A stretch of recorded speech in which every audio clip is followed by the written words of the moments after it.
Hi, I'm Kobe. I've been married to Vanessa for 8 years and I thought we were happy.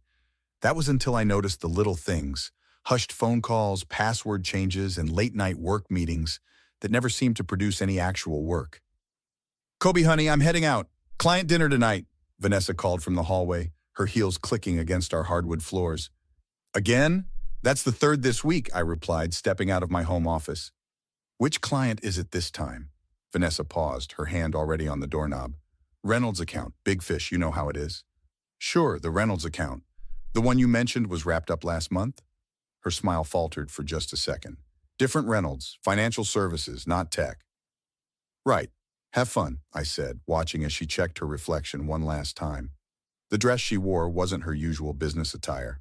Don't wait up, she called over her shoulder, the door closing behind her with a soft click. I sat alone in our living room staring at my phone. Something wasn't right. I could feel it in my gut. The next morning, my best friend Marcus stopped by for our Saturday coffee ritual. Vanessa was still asleep, having returned well after midnight. You look like hell, man, Marcus said, sliding into the seat across from me at our kitchen island. Thanks, just what I needed to hear. Seriously, what's up? You've been off for weeks now. I glanced toward the staircase to make sure we were alone. I think Vanessa's cheating on me. Marcus nearly choked on his coffee. Whoa, that's a serious accusation. What evidence do you have? Late nights, secretive phone calls, new passwords on everything. And yesterday I found a receipt for a hotel lunch in her purse. A hotel, Marcus, at noon on a Tuesday. Could be legitimate business. With Robert Patel? I interrupted. Her ex from college? The same Robert who suddenly moved back to town 3 months ago and now works at a competing firm? Marcus set his mug down slowly. Okay, that's concerning. Have you talked to her about it? What would I say? Hey, honey, are you sleeping with your ex while planning to leave me? Maybe start with something less accusatory, Marcus suggested, leaning forward. But Kobe, if you're right about this, have you thought about protecting yourself? What do you mean? Financially, if she's planning what you think she is, she might try to take you for everything you've got. Remember what happened to Greg? I winced, remembering our mutual friend's devastating divorce. His ex got the house, the cars, even his retirement savings. Exactly, and Greg didn't see it coming. You do. I rubbed my temples. What would you suggest?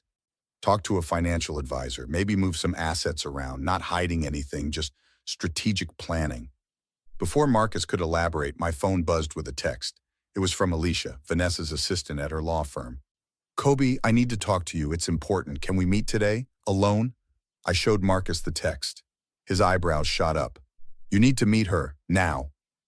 2 hours later, I sat across from Alicia in a quiet coffee shop across town. Her usual confident demeanor was replaced with nervous energy as she continuously glanced around.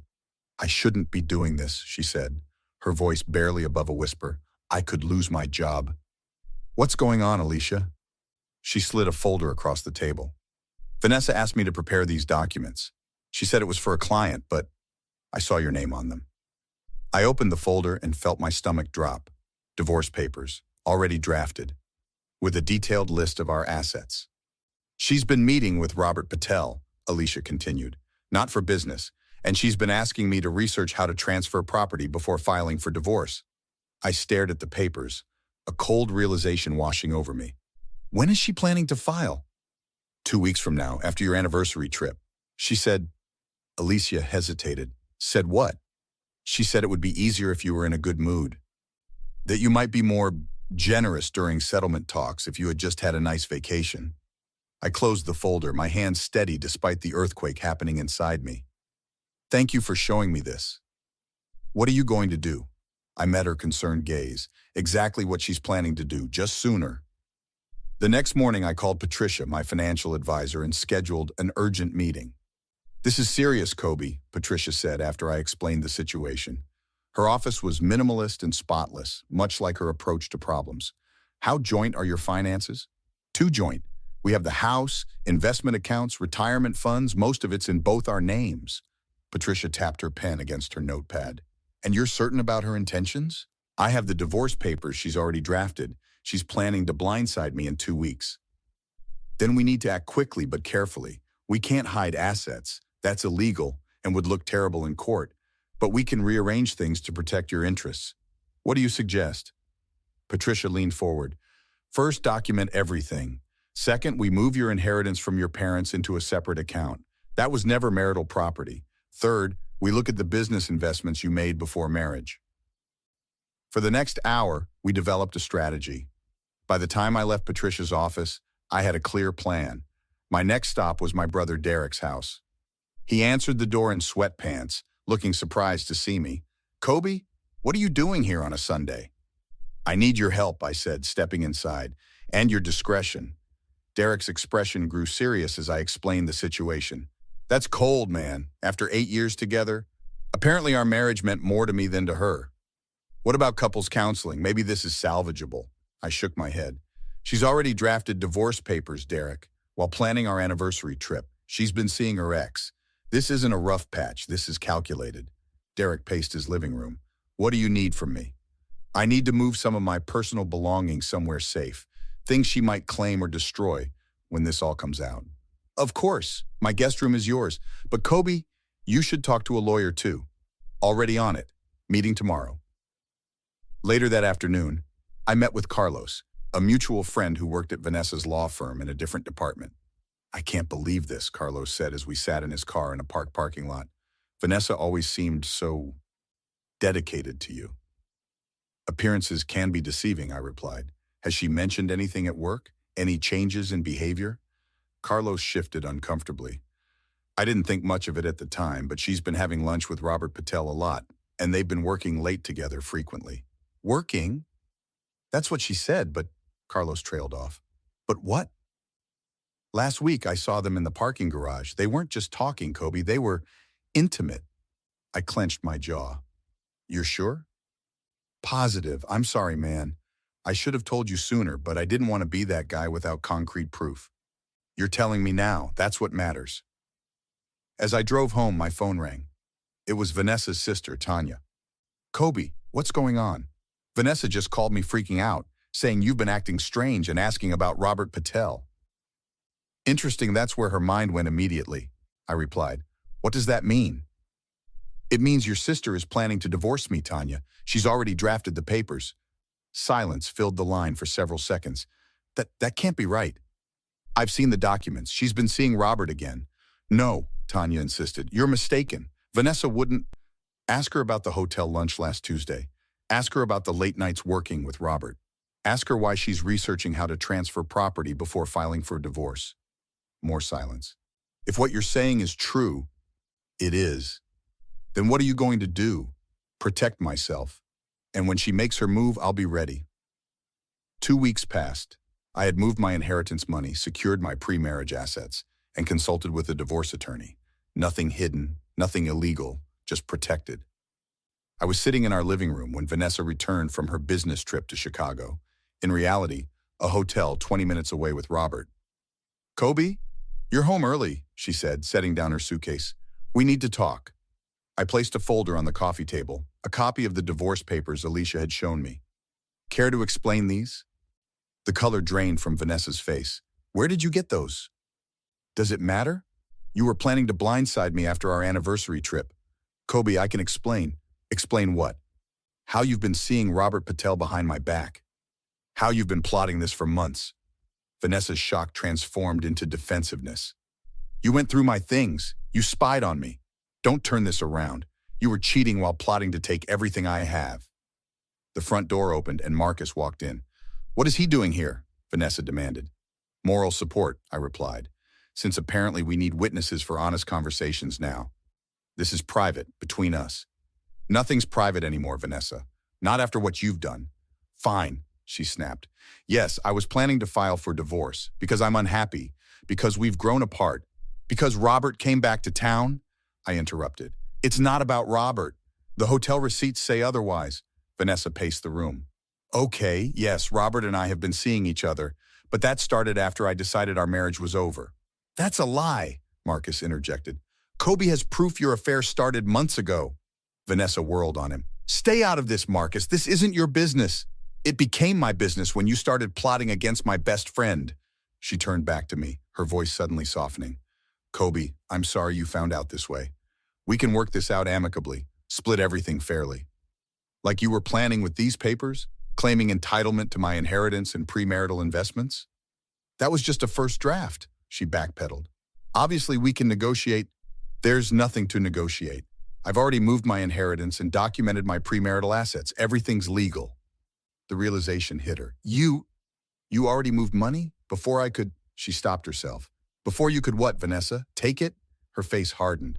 You had no right. That's marital property. Actually, it's not. Ask your lawyer. Oh, wait, you were using your firm's resources inappropriately.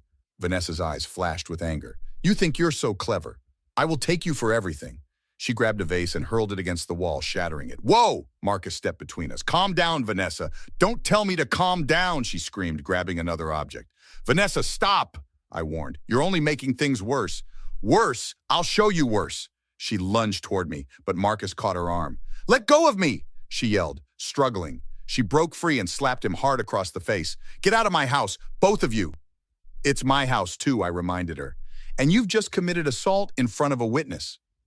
The divorce proceedings began the following week. With evidence of Vanessa's affair, attempted financial maneuvering, and the assault incident, my lawyer was confident. Ms. Henderson, your client's behavior has been documented extensively, my attorney Sophia stated during mediation. We have evidence of infidelity, financial deception, and a police report for assault. Vanessa's lawyer maintained a poker face. My client denies these allegations. Mr. Johnson moved financial assets suspiciously before filing. All financial moves were documented, transparent, and legal, Sophia countered. They were protective measures taken after discovering his wife's plans. I watched Vanessa across the table. She wouldn't meet my eyes.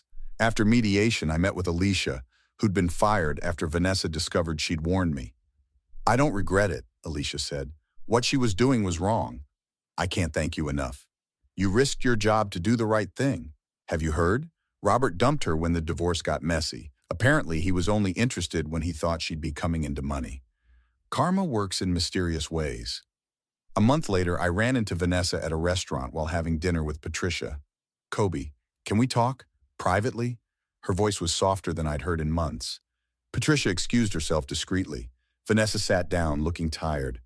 I wanted to apologize. What I did was wrong, the affair, the planning, all of it. Why the change of heart? Robert left me for someone else. I've had time to think about everything I threw away. We had 8 good years. Maybe we could... Stop, I interrupted firmly. There's no going back. What you did destroyed any trust we had. People make mistakes. We could try counseling, start over. No, what you did wasn't a mistake. It was a calculated plan that backfired. So that's it? 8 years just gone? You ended those 8 years the moment you chose Robert over our marriage, the moment you decided to plan a divorce behind my back. I still love you, Kobe. No, you don't. You love the security I provided. There's a difference. I stood and placed enough cash on the table to cover her drink. I wish you well, Vanessa, but we're done. You'll regret this, Kobe. No one will ever love you like I did. I turned back one last time. That's exactly what I'm counting on. The final divorce papers were signed a week later. I kept my business, my inheritance, and my dignity. Vanessa got a fair settlement according to our prenup, but nothing more. 6 months later, I was having dinner with Marcus, Derek, Patricia, and Alicia. The 4 people who had helped me through the darkest period of my life. To new beginnings, Marcus toasted. And to good friends who have your back, I added. So what's next for you, Alicia asked. Living my life, without looking over my shoulder. Have you thought about dating again? Derek asked cautiously. Eventually, when I'm ready. For now, I'm focusing on rebuilding. I looked around at their supportive faces. But I've learned something valuable through all this. What's that? Patricia asked. Sometimes, the best revenge isn't about getting even. It's about moving forward while they stay stuck in the past. What would you do if you sensed betrayal coming? Would you wait for it to hit? Or would you prepare like Kobe did? Share your thoughts in the comments below, and don't forget to like and subscribe for more stories like this one.